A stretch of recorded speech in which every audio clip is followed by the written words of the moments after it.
শারীরিক চাহিদা মেটানোর নাম যদি ভালোবাসা হতো, তাহলে প্রত্যেকটা পতিতালয় হতো ভালোবাসার কেন্দ্র। যদি স্তনের স্পর্শে ভালোবাসা থাকতো, তাহলে প্রত্যেকটা বেশ্যাই পেত প্রেমিকার মর্যাদা। পার্কের কোণে ভালোবাসা লুকানো থাকে না, প্রেমিকার দেহের স্পর্শে ভালোবাসা থাকে না, ভালোবাসা থাকে প্রিয়জনের শাসনে, ভালোবাসা থাকে প্রেমিকার ছোট ছোট আবদারে। যখন আপনার মনে প্রেমিকার সাথে রাত যাপনের ইচ্ছা জাগবে, তখন বুঝে নিবেন আপনি কখনো তাকে ভালোই বাসেননি। যদি আপনি তার একটি ফোনের জন্য পাগল হয়ে যাবেন, তখন বুঝবেন আপনি তাকে ভালোবাসেন। যখন আপনি তার থেকে দূরে থাকা সত্ত্বেও তার মনের এক একটা কথার বিশ্লেষণ করতে পারবেন, তখন বুঝবেন আপনি তাকে ভালোবাসেন। যখন আপনি তার না বলা কথাগুলো বুঝতে পারবেন, তখন বুঝবেন তাকে আপনি ভালোবাসেন।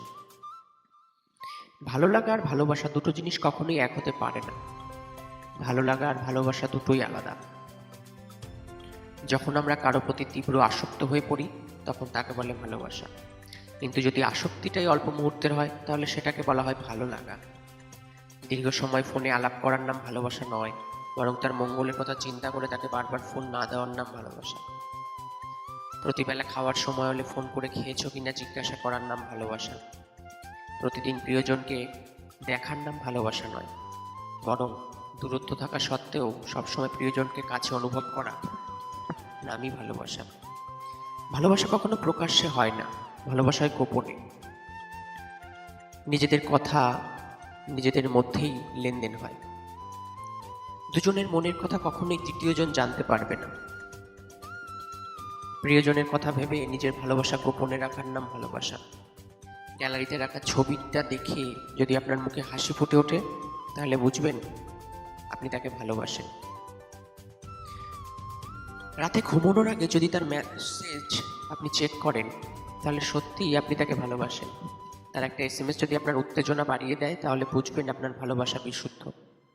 তার বলা প্রত্যেকটা কথা যদি আপনি চোখ বুজে বিশ্বাস করেন, তাহলে বুঝবেন আপনি তাকে ভালোবাসেন। ভালোবাসা কখনোই দেখানো যায় না, ভালোবাসা অনুভব করা যায়। যতই মুখ দিয়ে বলুক না ভালোবাসি, যদি সেই ভালোবাসা শব্দটা আপনার হৃদস্পন্দন না বাড়ায়, তাহলে সেটার কেমন ভালোবাসা হলো, তাই না?